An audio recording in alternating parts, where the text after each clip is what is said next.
My name is Brandon. I'm 27 years old, and I live in a small city in southern Ontario, Canada.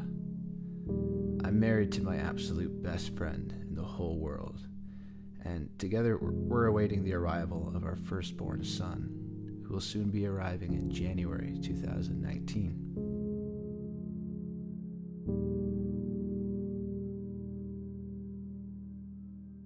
I work as a full-time carpenter building houses for a small company. I enjoy this job a lot, more so than any other job I've had. It's very rewarding. I've done jobs where I'd work 9 to 5, get covered in mud, scrapes and bruises, and you'd leave without any evidence of you being there. But building houses gives me that satisfaction of leaving something tangible behind, something that stands out from a distance.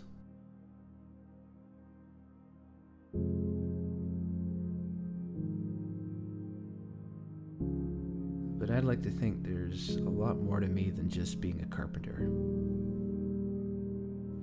The town I'm from is very much known for its oil industry. It's pretty normal around here to graduate high school, go to college, and eventually end up in the plants with a high-paying career.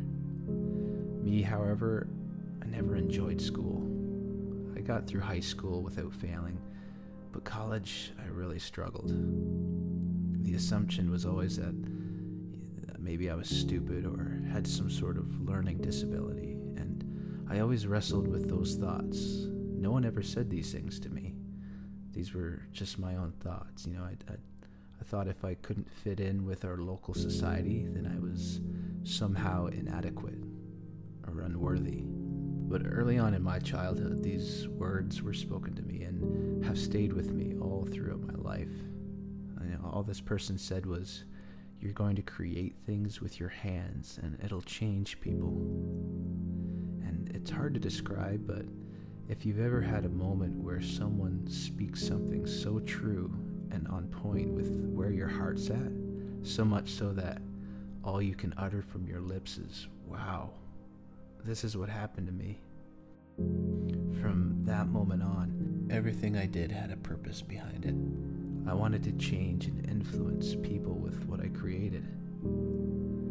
At 7 years old, when most kids would be learning to read books, I was writing my own and illustrating sceneries and characters to bring my stories to life.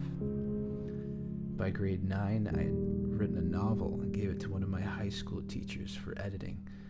She gladly edited it and highly recommended me entering writing competitions. And it was around this time where I learned something really important about who I was. And it was that I didn't like competitions. Not because I was afraid of losing, but because I was afraid of losing my purpose. If I began rating myself as one of the worst writers, or even as one of the best, I'd be taking my eyes off of what mattered to me. It wasn't about standing out as a talent or trying to become a legend. It was about doing my best and pouring my heart into it. And I applied this to everything as the years went on. I began playing guitar and writing music, and this opened a huge door for me expressing my heart. For the next few years, I was asked to be in a number of different bands, from heavy metal to bluegrass, and I never had the interest. It had nothing to do with wanting all the attention to myself as a solo artist. It was simply because my heart wasn't going in that direction, plain and simple.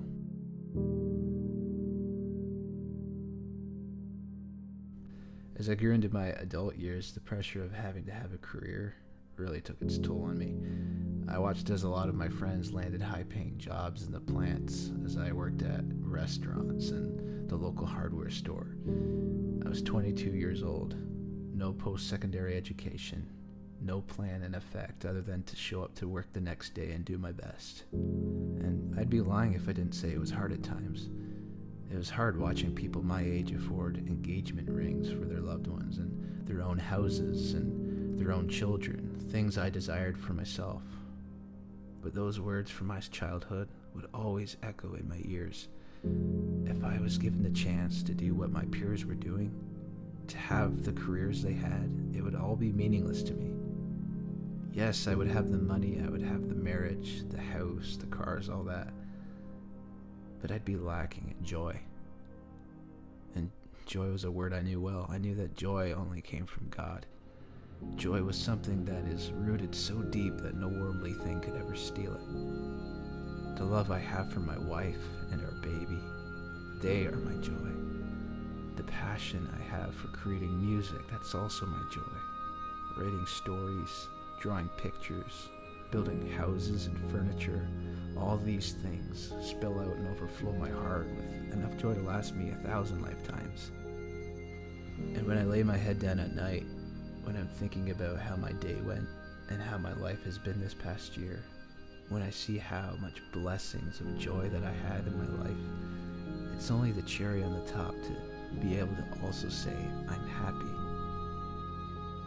So no, maybe I don't have all the treasures this culture tells us we need to have, but I can tell you without hesitation that I don't even want them. I don't believe this life isn't all there is. I'm storing up my treasures for the life to come, because to cash them in now, they wither away. They don't last. They're empty. They hold no meaning or value in the life to come. So for now, I'll stick to creating with my hands. I'm not a motivational speaker or a preacher. I don't need to stand on a box and tell you about the God I have a relationship with. Instead, I'll show you. I'll show you with the way that I live, with the choices I make, the words that I speak, and the way I control my actions. That makes sense, doesn't it? If God is real and lives inside of people, there should be evidence of that, right? And no, I'm not perfect, but I have the choice to make a difference. And there's no way I'm going to miss out on that opportunity.